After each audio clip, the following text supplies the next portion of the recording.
We left off yesterday where Rabbi had presented a question of Gimel and Beis according to Reb Shimon Elazar. Reb Shimon Elazar says that Eved Kenani, because he's the chattel of the master, does not have the capacity to receive the get shichrur. That's Reb Shimon Elazar. So he posed the question, does he have the capacity to make a shaliach, an agent, to receive the get shichrur on his behalf? You'd say his hand, he's the chattel. So his hand is the equivalent of the master's hand. If the master would put the get shichrur in his own domain, the slave is not emancipated. So similarly, putting in the hand of the slave, he's not emancipated. But let's say you would give it to a third party on behalf of the slave. Right? The Mishnah says explicitly, Reb Shimon Elazar agrees, that that if the get shichrur, the writ of emancipation is given to a third party, he is emancipated. So now he's put, what about if the Eved would make an agent to receive the get shichrur? Does he have that ability or not? Okay? We discussed this yesterday. So, firstly, you have to understand the question. If the third party, even unbeknown to the slave,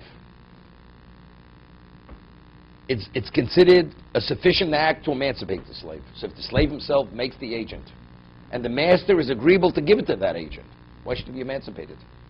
Why, being the agent of the slave, should that be any different than not being the agent of the slave? If you cannot make an agent, it's not a problem. Correct? It's not a problem.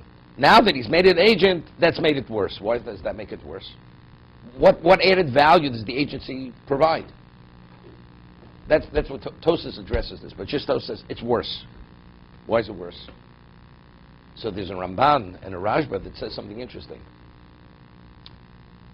Let's say, if you say the slave cannot make an agent, so why could the third party accept a get on behalf of the slave? Because it's a schus. It's beneficial. Wait. No. That's what we explained yesterday. Seemingly, if you say that the slave cannot make an agent, he doesn't have the capacity to make an agent because he's not able to do it himself. I can only transfer a right that I have to a third. An agent has the power, it's like a power of attorney. He has the power of the one who gives him that power. But if you don't have the power to receive the get, how do you have that power to transfer it? Right? That was the side of the question. Correct? So let's say he cannot.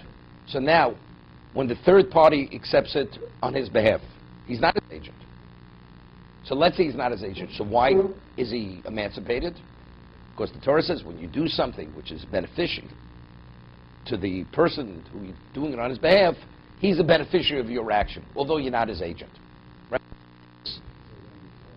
Because when they divided the land,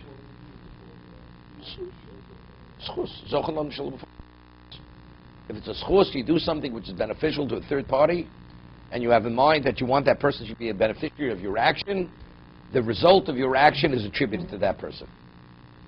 It's not a shliach. Okay? So now I appoint him to be a shliach. So when I give the get the person, why am I giving it to him? As the agent of the slave. We're saying if he can make an agent. Okay? Let's say I appoint an agent, and afterwards I say, I change my mind. I don't want him to represent me. No, it's not too late. He didn't receive it yet. But the master is only giving it to the person only because you're his agent. He's not going to be emancipated. Right? If you say it has no relevance to agency, regardless of what he says, it has no meaning and no effect and no value. So when the master gives the get to that person, it's unrelated to the slave. He could be screaming bloody murder. He's emancipated. Why? Because innately, being emancipated is a merit, is schus. So if it's a schus, even though you scream, I want my shivcha kananis, I want to eat my truma, it's irrelevant what you say. The Torah says if something is beneficial to a person, you have no say in the matter. But if it's my agent, then I do have a say in the matter. I don't want him to represent me. So I cancel the agency. So that's why it's worse. So if the master is giving it to the slave, to the agent of the slave, as the agent, and the man says, I don't want it, and I don't want it to represent me, and the master is only giving it to him as his agent, he's not emancipated.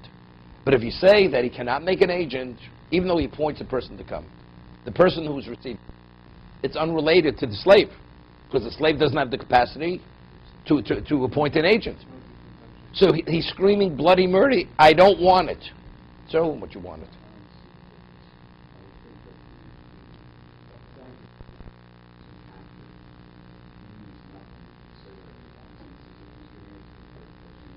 Again.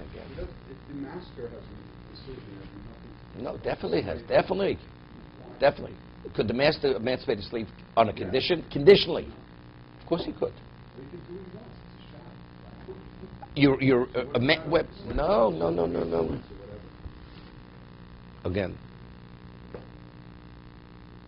If I put we're saying you can't put the get directly in the hand of the slave, according to Rishon Loza. So I need a third party. That third party has to, and it has to be a schus if it's a third party. It has to be a schus for the Eved. Because we have a principle, if it's a detriment, you can't do something which is detriment. So we have to say that emancipation innately is a merit. Can we sell this to somebody? Can we sell the slave to somebody? The master? Who might treat him worse? Definitely do whatever he wants. He's a chattel. Why can't you just pick somebody else and give him the get your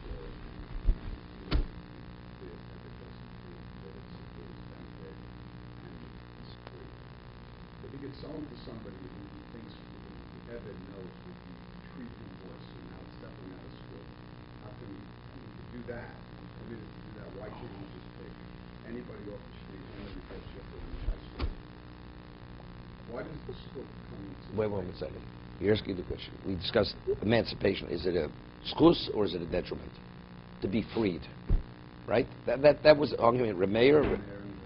Well, right now we're saying it's a merit. It's a merit. It's schus. We're going now. It's a merit to be a free man. Right? We're going according to that position. To be freed is a merit. It's a benefit. Okay? The slave appoints an agent. It'd be the greatest merit in the world. And I say, I'm not interested in this man representing me. Does he have that right to say, I don't want him to represent me? The answer is definitely yes. You can't be my agent if I don't want you to be my agent. Correct? Regardless of what kind of schus it is. If the only way the act could be attributed to me is through the medium of agency, so if he's not my agent, so how do you transfer the result of that action? You're giving it to somebody who's not me. Correct? So we're saying now, we're saying if a slave cannot make an agent, we're saying that's our question here. If a slave cannot make an agent, but nevertheless the master could emancipate him through a third party. So the third party is not his agent. He's not the agent of the slave. The slave cannot have an agent. So why is he emancipated? Because the action that's being done on his behalf innately, in its essence, is beneficial. Regardless of what the slave says. As I said, he could be screaming, protesting, it's irrelevant. The Torah says if you do something which is a benefit to a person, and the man has in mind that he's accepting it for his benefit, the result, the consequence of the action transfers to that person who's taking it on his behalf. No, without agency. Not because he's his agent. He's the beneficiary of that action. Doesn't make, but still. But of course, in essence, it's a schus. To be a Jew is a merit, is a schus. Regardless of what you say you don't want to be. One affected by this, his opinion is not objective. Correct. But let's say the manner which he's emancipated is because the man receiving it is the slave, because he's the agent of the slave. And the slave says, I don't want the man to represent me. It can't work. Right? You don't hear it? I do hear it, but I would simply say as a master, okay, he's not your agent, he's now a third party. But how do you transfer, why is the result of that? No, but why is that? The man says, I don't want anybody to represent me. If the only way... Now he's no longer the master's child. If he could make a determination like that, he's no longer a child. But the only way he's not a chattel, he has to receive the writ of emancipation, the get shikhr. He never received the get shikhr. Who has the control of that? No, if he would put it directly in his hand, he can't put it directly in his hand because he's his chattel. Going through Shimon Loza. A woman you could divorce because she's an independent party. You put it in her hand, she's divorced whether she wants or not. It's irrelevant. She doesn't have 30 Right? Because factually, he did put it in her domain. But with a slave, it doesn't work that way according to Shimon Elazar. So somehow we have to come up with a scenario that despite the fact you're not giving it to him, you give it to somebody who's the equivalent of him. Right? Or, if you hold, he could appoint a shliach. If the mechanism is shlichus, it has to be somebody representing him. I think Rabbi, if I understand what you're saying here, according to the Shimon Elazar, the concept of doing something that's beneficial for somebody else has got nothing to do with agency. If you say he cannot appoint an agent, It's got nothing to do with nothing to do with agency. It's a brand new concept. The Torah somehow says if you do a good deed for someone, regardless of his opinion about whether he wants it or not. But it has to be in its essence a good something. I'm saying it's a good deed in the objective essence. Right. As opposed Correct. to the deed of everything. Right. Let's say a person acquires something on my behalf, but it puts me in another tax bracket that I have financial hardship because of it. So I say, I'm not interested. So there is a certain aspect of it which it's value, but on the other hand, creates you complications. Not interested. So there, objectively, it's not a schus. A Jew, being a Jew in its essence, objectively is a schus. You have certain desires that you'd like to have certain sexual women available to you, right? That doesn't in any way change the reality of being a Jew, of the schus of being a Jew. That becomes the overriding factor, being a Jew. What is the greatest truth? Becoming a Jew or becoming free? I'll let you answer your own question.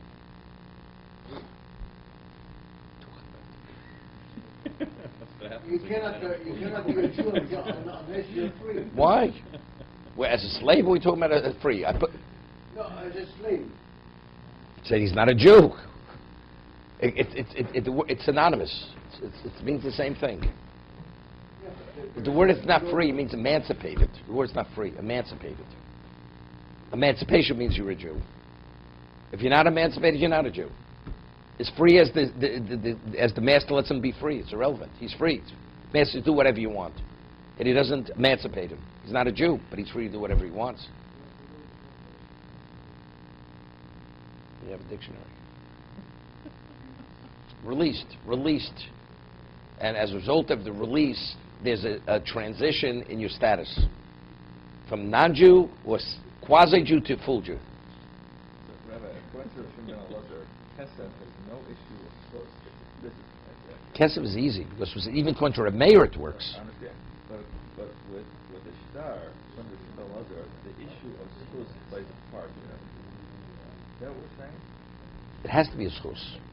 But why is it different? Why does it have to be? No, because again, the Gemara is the question. According to Rebbe Meir, a star you could only give to him. You can't. Wait. Of course, because he has because Gittin Yod Bon Kerchot. But Kesef, even if he protests it, why? So the Gemara asked that question. Right. So the Gemara says because what is the mechanism to be released as a slave? The master has to receive money. It's unrelated to the slave, wanting or not wanting. That's the difference. So, but according to Shimon Elazar, then, it's really about the schus then with the slave. No, so it's a schus. It is a schus. But not with, But now we want to know, within the context of shlichus, can he make a shliach? no, How does it work when the third party receives it on his behalf? he can't, according to Shimon Elazar. Why not? Make a slave. That's our question. On the side that he can. On the side that He can make the shliach. Right? We have two. If he can make a shliach, then why can't he receive it himself? Okay, let's get back to the Gemara. So, Okay, that's the Gemara. I've just been trying to think of a case. So I'm going to give a case just to make sure that I can understand this. Without that, we're doing a benefit for somebody else. Has got nothing to do with shlichus. We're going to go with that concept. So a father, a Jew, is a heretic.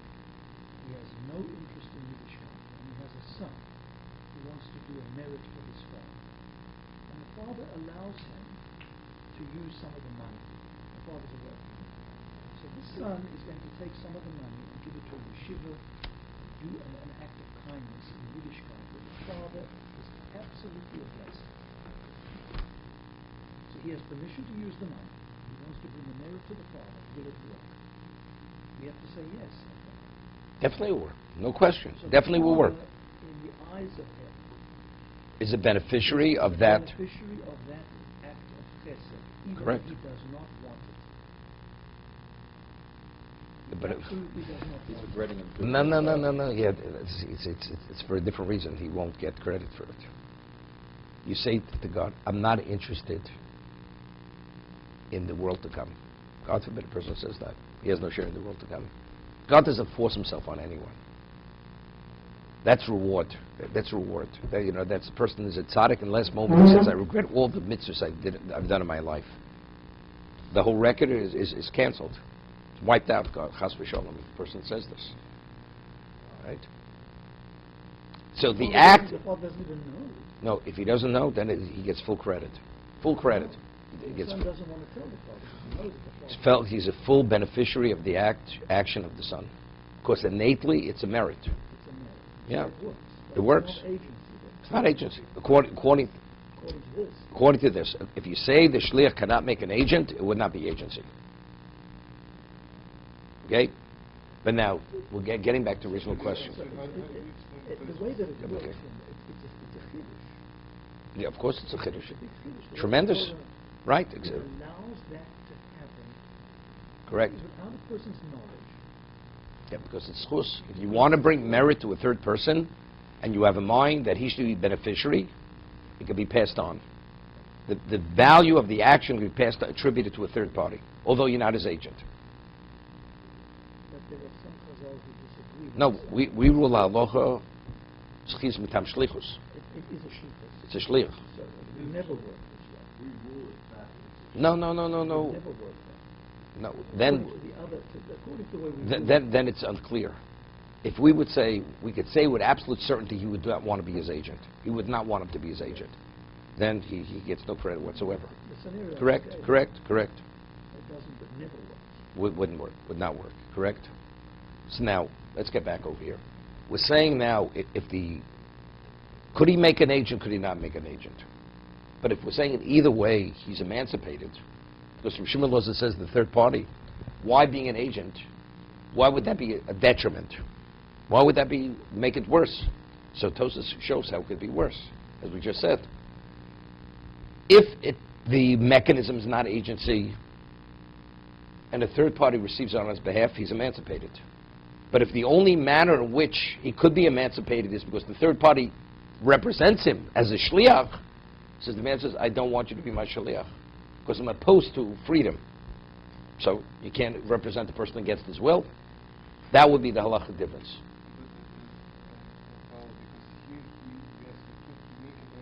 No, but so therefore, what difference does it make? What difference does it make? This. Just saying, if you understand with the appointed agent that you always back out, then it's not going to work. I understand that. But here the question is, he's making an agent, and we're saying it's worse than... No, which means like this. Yes, but could he make an agent and receive together? I said, what difference does it make?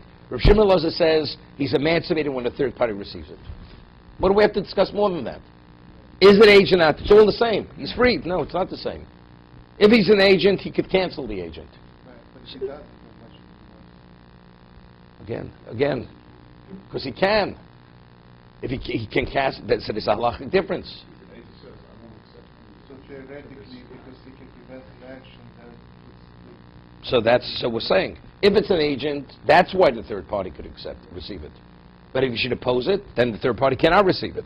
But if you say it's not agency, Rav Shimon says regardless of what the slave wants, he's always emancipated. because of this concern, the entire... Not it has nothing to do with concern. It's a reality. It's a reality. We're asking what is the halachic difference if it's an agent or not an agent. Either way, either way he's not emancipated. Where he doesn't want to be represented, he's not emancipated. If it's an agent. If it's not an agent, he's emancipated regardless of what he Yeah, wants. was that from the dividing up of the land? How did that work? Because they were minors who received portions in the land. Right. So how do you receive? How did they transfer their ownership to that minor? Right. If a minor cannot have an agent. So you see, if it's something which is a merit, and you do the action on behalf of that person, it transfers. Not because he's the agent. Okay, Rabbi, just go back to the word of Chazal and the majority of Chazal here understand. If a master wants to give his slave a written divorce and he puts it in his hand, they say it works. Who said? Not Reb Shimon Elazar. No, no. The Chachomim. It's not Chachomim. They say it works. Correct? Okay. How do they understand that? Because the Torah says that a slave could be emancipated, like a woman. Like a woman is divorced whether she has a capacity to receive a get. The Torah says a slave could be emancipated. He has the capacity to receive the get. But you said that he cannot. He's the chattel of the master. Correct. He can't receive something. So how do they understand that? How do they cross that bridge? No, so we explained it. If it's a question, let's talk according to Rameir. Rameir says if you put the get in the slave's hand, he's emancipated. If somebody gives him a gift that the master should not have a right to that gift, and he acquires it, he cannot use that money to emancipate himself. What difference does it make? If he has the capacity to receive the get, let him have the capacity to receive the money, to use the money for emancipation, to give to the master. So what is the difference? Now, what is the process of being emancipated through money? The slave has to acquire the money and then give it to the master. What does that mean? That means he has to have a capacity for acquisition. But you're no different than you're the domain of the master. You don't have that capacity. Because it's a two-stage process. Two-step. Acquire, transfer to the master. A get shichur, when you're emancipated through a document, the Torah says a slave could be emancipated. The Torah says even though he's a chattel, but when it comes to being emancipated, the document terminates that relationship when you put it in his hand. He has an independent identity for emancipation. For acquisition, you're the chattel. So what is taking money? Acquiring. But you're the master. You can't acquire. Because acquisition is not synonymous with emancipation. But receiving a get, that is emancipation. Torah says you have your own identity to receive the get. It happens simultaneously. It's better than simultaneously. The Torah says a slave, the only reason why a chattel has no identity is because as a slave, everything as a slave, you are the master's, you are the equivalent of the master. It's a reality, right? It's like your courtyard. But in terms of what the Torah says, you could emancipate a slave. That means a slave has an identity, independent identity that he could receive a get shichur. So when you receive it at that moment, you have your right for that. You have a capacity for that in that context. Therefore, he's emancipated. Shimon is saying. He says no. He disagrees. Every time he puts the get in his hand, he's putting the master putting it in his own hand. According to Shimon So Elazar, it never works. never works. There's no way to get that object into his hand. He has no hand. Chazal said you can do The Chachomim. Chazal is it. The Chachamim said you can. you can, correct. Because somehow it happens. No, because the Torah says that a slave has an identity, an independent identity to receive a get shichur. Only. Only a get shichur. No. According to Rameir. Right, according to Chacham, According to Chacham, you can. If you would want to give him a gift with the master, a limited gift, you could even acquire money. So he has a greater ownership right somehow. According to No, he has the ability to acquire, except there's a transition. It transfers. Right? So we have three levels. Well, that's where it all begins. If we wouldn't have that Gzera Shava, if we wouldn't have that Gzera Shava, we'd say definitely you cannot emancipate. The whole concept of emancipation has no relevance through money, through a get. How do we know a slave could be emancipated through a document? Just as a woman's divorced through a document, the slave is divorced through a document, is terminated, is emancipated through a document. Lola, it's Gzera Shava. It's Gzera Shava. Lola Misha. So So a slave has no yad for anything except one to receive the get.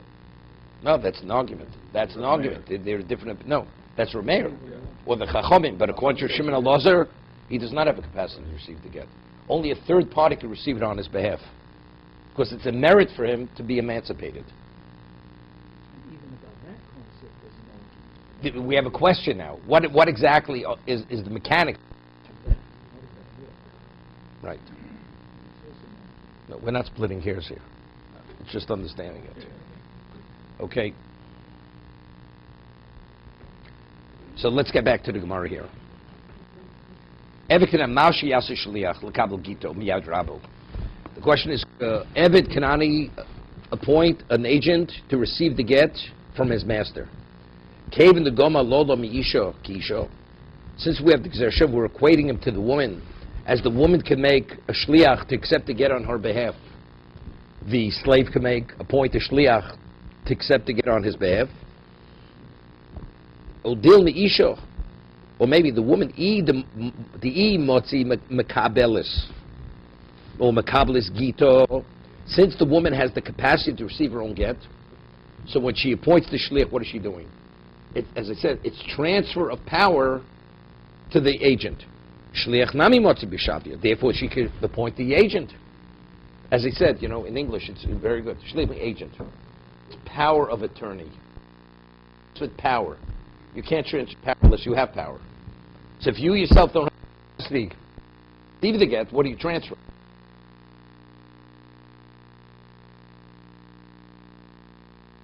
Good question. It's not so simple here, because we'll see. The conclusion is, he answers, after he poses it, the pasha lo b'isha. But what about the actual principle? But logically, logical. Dilma, you mean? No. Lo.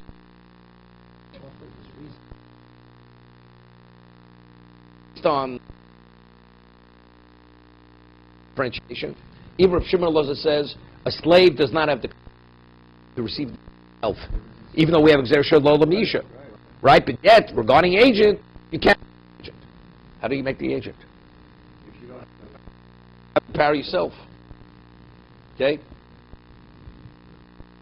If a person, God forbid, loses his right arm, and he's not able to take something,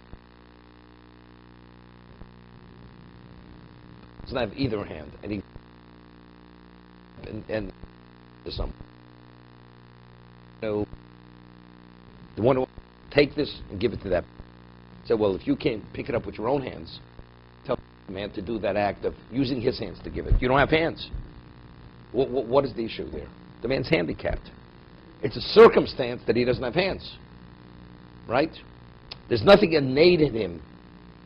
It's a circumstance where physically he's not able to transfer it, right? Understand what I'm saying? So what I'm saying is, why is a slave not able to receive? Torah says, a slave can be emancipated. He can be emancipated. Because he's a chattel. Yeah. So as a chattel, Torah doesn't give him a capacity to receive. So that's our question. Not having the capacity to receive, is that the equivalent of a handicap? Or do we say no? Innately, he never had that right. So if he didn't have the right, you transfer it. So on that he says, Lola tells me he has the right, that's his conclusion, and therefore he can't transfer power. Because it's a circumstance, it's not innately a problem with him. Because of the law. That's what Lola reveals. So, Rabba is concluding according to Rabbi Shimon. Ben Elazar, Yeah. agent to receive the get on his behalf. But now the Gemara is going to ask a question on that, So, which based on logic, which means logically, so he doesn't, because up to now we've understood that Rabbi Shimon has a new concept which has to do no. to do with agency. It has to do with No. the concept of If you're saying no, if you say he does not have the ability to appoint an agent, the fact of Shimon Loza says a third party can receive it on his behalf. So that's why we had to come up to that new concept. Yes. But maybe it's because he's a shaliach. Maybe because he's ochlon mishlo b'fanov, and he is an agent. We don't know exactly how to understand Rav Shimon Loza's statement when a third party receives it on his behalf. Is it as an agent, Or is it as because it's a merit? So it's a new concept. So how does So the conclusion is, it's a shliach. It's a shliach. That is the So conclusion. there is no concept. So there is no concept. of doing a Exactly, for exactly, somebody. exactly. That doesn't exist. Doesn't exist. It may exist, may not exist, because you still have to contend with dividing Eretz Yisrael. Minors were beneficiaries of that division, and they were immediate beneficiaries. But how did you transfer the ownership to them? So evidently, they did have some level of representation. Okay? That will be discussed in the future. But right now, the Gemara concludes, the reason when the third party receives the get on his behalf, it's because it's his agent. Shliach. Right. With this conclusion that we're making here now, so initially this says no law, and so the reason it has to work is because he has to take it, the master has to take it outside of his domain. When it gives to a woman, she has her own domain, and we get once.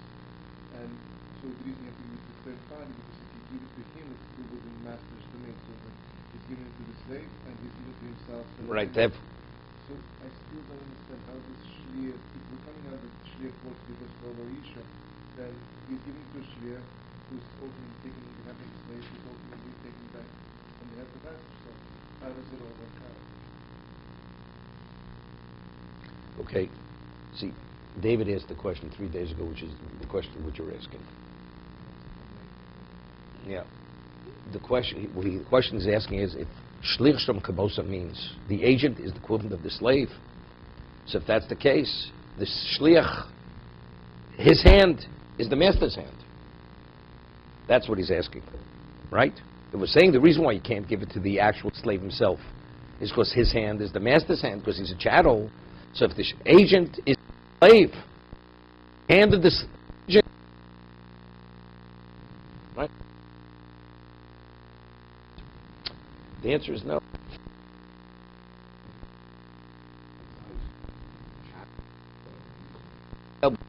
Capacity, in the capacity he's receiving it. He's receiving. Is he a slave? He's not a get. He doesn't take on a status of chattel. I'm receiving the get on your behalf. Right? As a slave, but am I a chattel? I'm not a chattel. A slave has his own, the agent has his own identity. He's not the object of the master. So if that's the case, he has the capacity to receive the get on the behalf of the slave. Then it's like the woman. So why can't the slave just accept the shtar then? If we're saying shliach situation. When we say shlich shom kamos means that the Torah says you have to give to the slave, except there is a catch-22. Because he's the chattel. So if we're able to create a setting where you don't have that impediment, an agent doesn't have the impediment of the slave, right? We don't have that defect. But the defect is just The defect is not transferred. because of law. No, we're going on the first question. We're going on the first side. We're going now, why can't you give the get directly to the slave?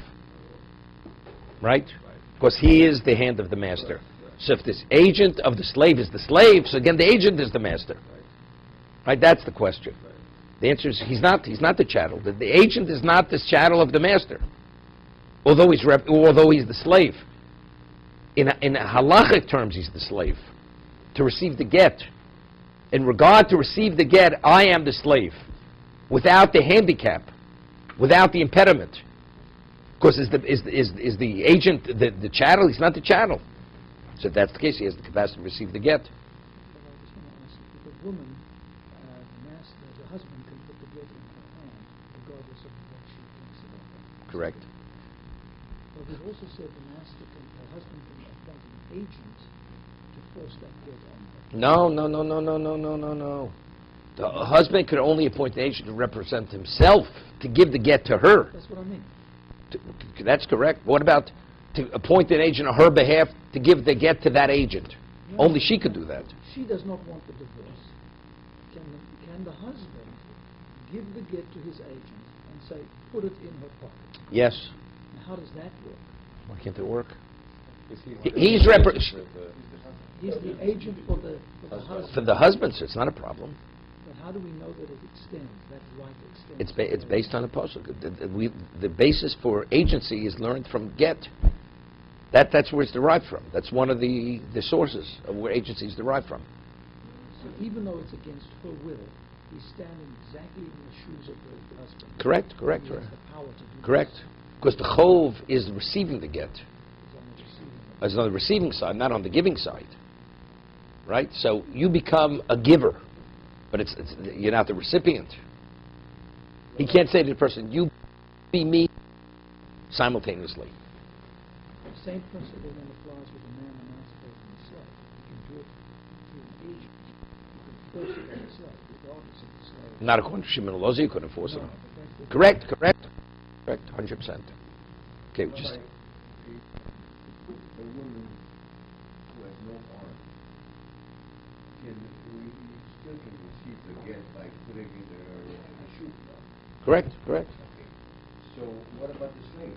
No, because there, as I explained it, that there, not having a hand is a circumstance.